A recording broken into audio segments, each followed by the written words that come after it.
Hey everybody, welcome back to James Draws Everything, late night edition. And today we're going to be going down into South America and doing the country of Uruguay.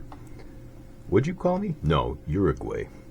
Alright, so late night edition, but this flag has a pretty cool little sun in it. The sun of Inti. Right, and we haven't seen this one in a while. I believe the last time we did this was for Argentina. So Uruguay, Argentina, there is a lot of overlap there, pretty similar countries. And I think this country, it's kind of hidden down there, and it's got a lot going on. It might be one of those countries that's kind of like one of the best kept secrets in the world. So we're gonna take a look at all the comings and goings in Uruguay, and we're just gonna start. It's got kind of like the United States flag. Instead of stars and stripes, it's sun and stripes. We'll be explaining all of that as we go along here. So what's so cool about Uruguay? Well, for one, they got more cows than people. I like cows, right? So they also hosted like one of the biggest barbecue festivals in the world. Like I think it held like the Guinness record for that. So I like barbecue. I like cows, right? Get some of that New York strip, a little salt and pepper, or like what else? Some brisket. Oh, that sounds really good, right? Brisket with the those black smoke rings around it with some peppercorn.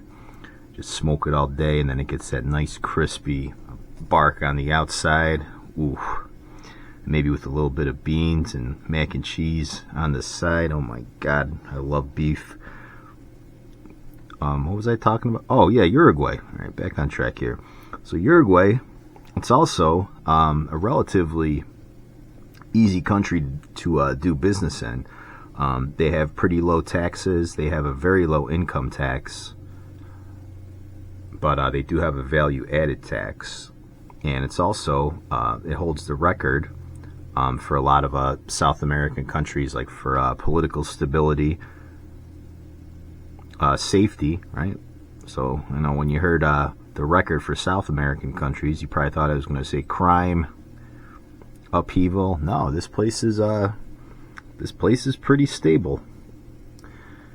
And they also don't give immigrants any rights, like as far as like the legal system, until they assimilate into the country. And it is one of the hardest countries to gain citizenship for.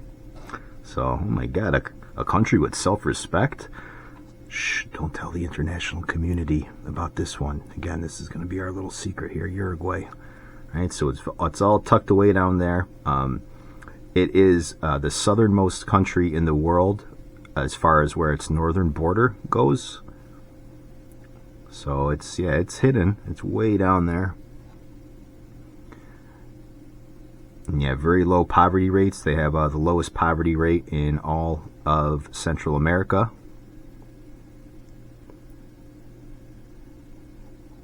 So it has a lot going on. And it's kind of more, if you walk around there, right, you kind of think of it more as like a European state. It has a lot more in common with Europe than like Latin America. And then, of course, that is to a lot of the kind of colonial influence there. And another cool little fun fact, this one of their presidents actually got into a duel with somebody before and killed the guy. Oh my God. And so dueling was outlawed in the 90s, but this was one of the few countries where dueling was legal. So I'm just hearing all sorts of good stuff about this place, Uruguay. And again, I don't really know too much about it. Right, it's one of those countries that kind of, again, just flies under the radar because it is very business friendly as well. It has a lot of technology companies set up shop there, right? Because of the kind of free market economy, very low taxation. So Uruguay, got a lot going on, guys. We might have to go visit this place sometime. So what happened in Uruguay? Why is it where it is? What's its history? Well, I can help you out with that. So Uruguay, the capital Montevideo, right? And I like that one too. That sound, that name, it just rolls off the tongue. Montevideo. So the Spanish formed that city in 1726 as a military stronghold, right, for their American empire. It's currently the capital of Uruguay. So a lot of Spanish influence, a lot of Italian influence too, just kind of through like neighboring Argentina. And they just kind of have like a different form of the Spanish language. It has a lot of like Italian afflictions in it. This Montevideo became a large commercial center for Spanish America. Argentina initially claimed Uruguay, but then they get annexed by Brazil in 1821. They declare their independence in 1825, and then in 1828 they're fully free. So they're kind of declaring independence from both Spain and Brazil. And then in the 20th century, they do have a lot of political upheaval. There's a pretty violent Marxist, Marxist revolution there. So, communism's trying to take foot in the Western world. And there's a lot of urban guerrilla movements. Let me try to say this: the Tupamaros, Movimiento de Liberación Nacional Tupamaros. That was a Marxist faction in the 1960s. And a lot of military kind of upheaval, coups. I thought you said this place was stable, James. Well, hold on. We're still in the 60s, so I'm getting there. And, so kind of a stereotypical Latin American country until things kind of start settling down, getting more into, like, recent memory. And let me just give you guys some sun rays here. I love this little sun. And then, so in the 70s, it's a little bit rough. They crushed some rebels, right, in the government, and then, but the military kind of still has power.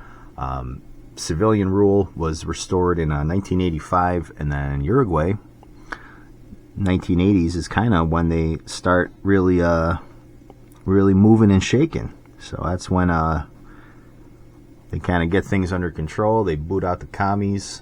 They do still have a fairly center-left government, but not really economically.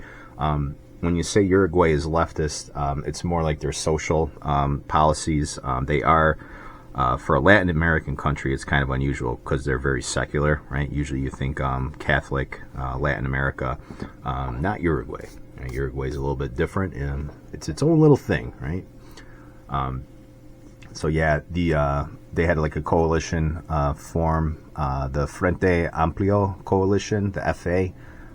So they won in the early 2000s, and they ended almost a couple centuries of the dominating political party's power.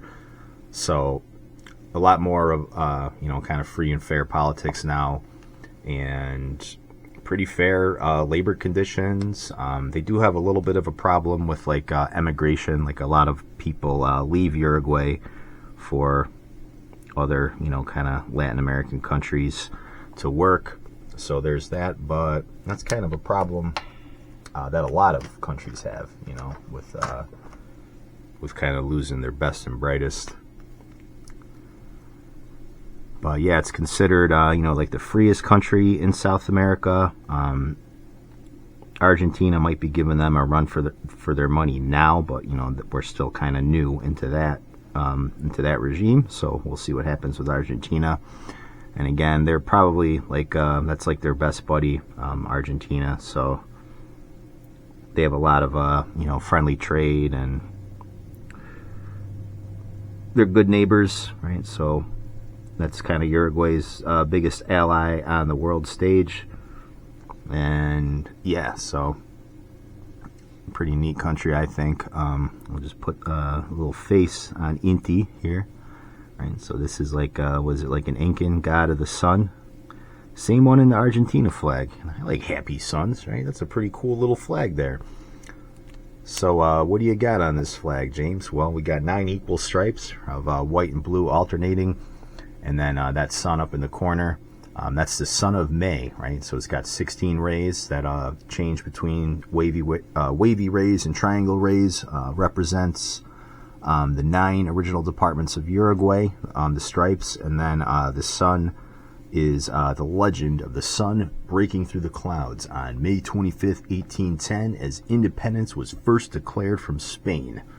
Right, so that's pretty cool, right? So yeah, Spain first, and then Brazil later. So it's a country of had many masters, and now they're their own little thing. So it's got a lot of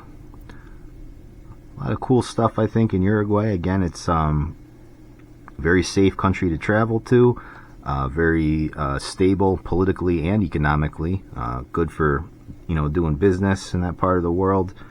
So it's got a lot going on, and it's got all that beef, right? More cows than people. So it's got the world's biggest barbecue festival of all time. So that's pretty awesome. I'd like to go down there and get some burgers, get some steaks. Let's just finish off our little stripes here. Just kind of solidify those a little bit. Again, representing the regions of the country. I think we're getting pretty close to being done with South America, guys. So we got another one banged out today. We got Uruguay, and you can call it Uruguay or Uruguay.